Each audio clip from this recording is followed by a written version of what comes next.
nous sommes en train de vous parler du tourisme de mémoire et la mise en valeur de la République démocratique du Congo. Nous vous avions parlé sur le roi Léopold II. C'était un grand roi de la Belgique. Vous devez savoir que Léopold II est né, il a grandi et il est mort. Comme tout être humain, nous naissons, nous grandissons et un jour, nous allons mourir. Comme je suis en train de vous faire cette vidéo, vous devez savoir qu'un jour, je dois aussi mourir. Mais l'œuvre que Léopold II a fait traverse de génération en génération parce qu'il n'a pas vu sa fortune personnelle, mais il a vu de génération en génération. Vous devez savoir que le roi Léopold II, lorsqu'il a compris la réalité, que la Belgique, c'est un pays, un petit pays en superficie. Mais ce n'est pas à dire que c'est un petit pays des intellectuels. Et le grand conseil que le roi Léopold II donnait à ses contemporains, lorsque un pays n'a pas de ressources et est un pays exigu par rapport à la superficie, c'est l'intelligence qui doit dominer, qui doit sauver ces pays. La RDC, c'est un grand pays avec des ressources, mais nous devons développer aussi l'intelligence. Et il a compris que la Belgique ne peut pas se battre contre la France, la Suisse, la Hollande, la France, la Pologne, pour augmenter sa superficie.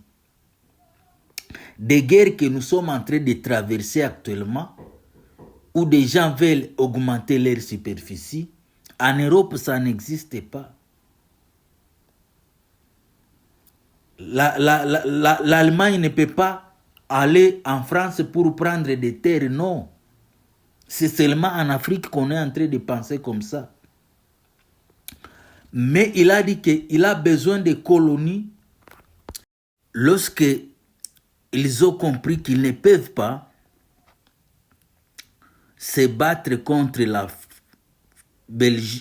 Belgique contre la France, la Suisse et l'Hollande. Ils ont cherché comment ils peuvent trouver des débouchés sur d'autres continents pour donner du travail à leurs fils. Alors, Léopold II, qui avait l'influence au niveau de la dynastie européenne, et lui qui voulait mettre fin au trafic des esclaves, cela a attiré la sympathie des États-Unis. C'est pourquoi en 1884, le gouvernement de Washington, devant les autres pays, pendant la conférence de Berlin, on a donné à Léopold II de mettre en valeur le centre africain, la République démocratique du Congo. Parce que cette conférence s'est tenue du 15 novembre 1884 au 26 février 1885. Donc Léopold II, on lui a donné la charge de mettre en valeur la République démocratique du Congo. Vous devez savoir que pour quitter au niveau de Banana pour arriver à Kinshasa, les explorateurs faisaient 16 mois, comme Stanley, qui a fait 16 mois, parce qu'on devait traverser des rochers, des montagnes, des collines. Il n'y avait pas de route comme actuellement. Il faisait 400 km Et il devait nouer avec des chefs indigènes des protectorats d'amitié et de confiance. Donc Stanley qui a signé avec des chefs indigènes, plus de 500 chefs indigènes, pour que la Belgique puisse mettre en valeur la République démocratique du Congo. Cela n'a pas été facile parce que la Belgique, le Parlement belge n'était pas d'accord avec ce que le roi avait entrepris. C'est pourquoi il a lui-même, avec sa fortune personnelle, il a livré la bataille. Il a fait des emprunts, ici et là, jusqu'à remporter la victoire. Et après, il a donné la République démocratique du Congo à la Belgique. Il a donné la République démocratique du Congo à la Belgique avant sa mort et il a dit aux Belges de mettre la République démocratique du Congo en valeur. Et même si le roi avait des difficultés financières, il n'a pas baissé les bras. C'est vrai, le roi Léopold II était riche, mais le Congo demandait beaucoup d'argent pour que le Congo puisse être en valeur. C'est pourquoi ils ont construit les chemins de fer qui a commencé pour relier le fleuve Congo, pour traverser les cataractes au niveau de Matadi jusqu'à Kinshasa. Et parce que l'explorateur Stanley disait que sans les chemins de fer, le Congo ne vaut rien. Parce qu'une fois que vous avez traversé les chemins de fer, vous arrivez à Kinshasa. De Kinshasa, vous pouvez arriver jusqu'à Kisangani, jusqu'à Kindu, au centre africain. Alors, qu'est-ce que nous faisons? Pourquoi nous vous enseignons cela? Parce que nous sommes en train de vous dire que nous devons développer le tourisme de mémoire en République démocratique du Congo. Il y a des hommes et des femmes qui se sont donnés corps et âme pour que nous puissions avoir cette superficie que nous avons actuellement, 2 400 000 km². Il y a des hommes et des femmes qui sont morts pour que nous puissions avoir ce que nous avons. Et parmi les pionniers, nous avons Hansen, Coquilhatville, Vangvel, Vank, Braconi, La Brèche, Liévin, Vandvel. Ces gens, ils ont quitté leur confort en Belgique, Storm, Becker, Cambien.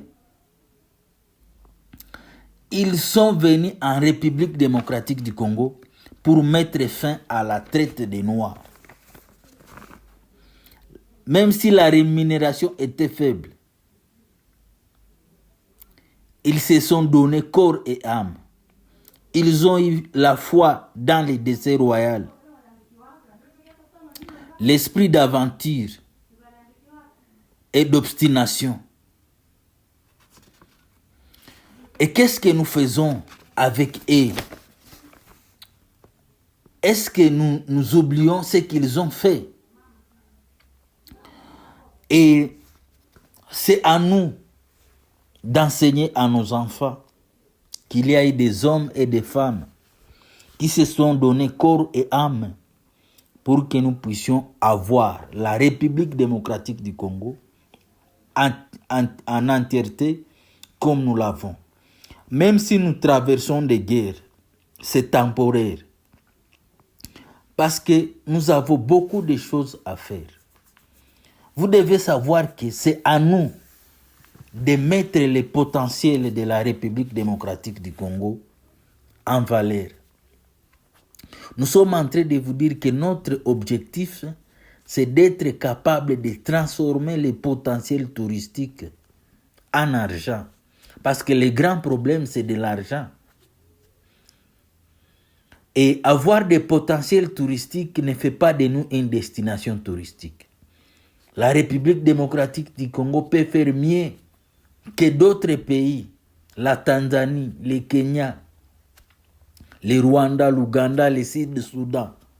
Mais où est-ce que nous en sommes? Est-ce que nous sommes en train de transformer les potentiels que nous avons en argent? Nous sommes en train de vous dire que c'est le tourisme qui paie la conservation. Et sans les touristes, il n'y a pas de tourisme. Nous avons des parcs et des réserves.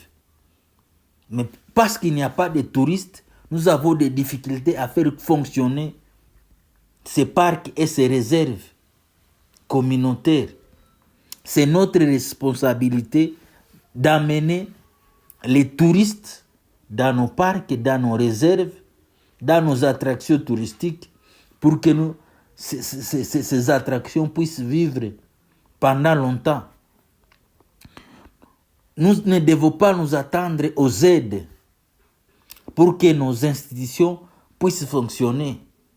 Ça peut fonctionner pour un temps, mais à long terme, ça va mourir. C'est pourquoi nous voulons changer le paradigme de la jeunesse, que c'est le tourisme qui paie la conservation, et sans les touristes, il n'y a pas de tourisme.